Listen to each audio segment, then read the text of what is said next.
আসছি, কিন্তু আজকে হঠাৎ এসে আমার বাড়ির সামনে আমার অ্যাটাক, এই মেরে এই অবস্থা, মুখটা আমার হাতের অবস্থা দেখা একবার, এই পরিস্থিতি। যে সমস্ত আমার ভালোবাসার মানুষ আছে কন্টিনিউটি দেখো, তাদেরকে বলবো অবশ্যই এটার বিরুদ্ধে অবশ্যই প্রতিবাদ করো। এখানে কোনো হিন্দু মুসলিমের বিষয় নয়, পুরো ডাইরেক্ট এসে আমার উপর অ্যাটাক করেছে। এর অনেক আগের বারও, ঠিক আছে, অনেকবার আমার উপর টর্চার চালানোর চেষ্টা করেছে এরা। কন্টিনিউটি আমি দেখানোর চেষ্টা করবো আপনাদেরকে।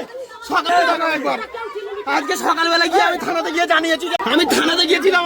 আমার এই থানায় যাওয়ার পরে এই কাগজটা দেওয়া হলো, ঠিক আছে, কাগজটা দিয়ে তার মধ্যে আমার সিকিউরিটি নিয়ে বারবার গেছিলাম, সিকিউরিটির জন্য গেছিলাম, আমার এই সমস্যা হয়েছে, এই জন্য সিকিউরিটি লাগে। তো অবশ্যই তোমাদেরকে বলবো, যারা যারা ভিডিও দেখো কন্টিনিউটি আমাকে ফলো করো। আজকে জীবনের আনটান মতো পড়ে গেছিলাম, এমন একটা পরিস্থিতি, এমন একটা ক্ষোভের সৃষ্টি করেছিল। আজকে আমার শুধুমাত্র আমার জন্য আজকে আমার এলাকার নাম বাড়তো, নামের জন্য আমি কিছুদিন আমার ও সব যেখানে ছিল সে সবটা বন্ধ করে রেখেছিলাম। আমি জানি যে আমি আমার এলাকার নাম দেবো না, এলাকার পরিস্থিতি ভীষণ খারাপ, এরা খারাপ সিচুয়েশনের মধ্যে করে।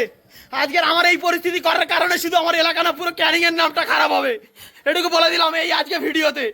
তো অবশ্যই আপনাদেরকে বলবো এই ভিডিওটা সবাই বেশি বেশি পরিমাণে শেয়ার করবে।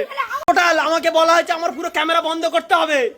একদিন দুদিন আগে আমার এসে ক্যামেরা বন্ধ করার কথা বলেছে, আমি ক্যামেরা বন্ধ করিনি, যার কারণে পুরো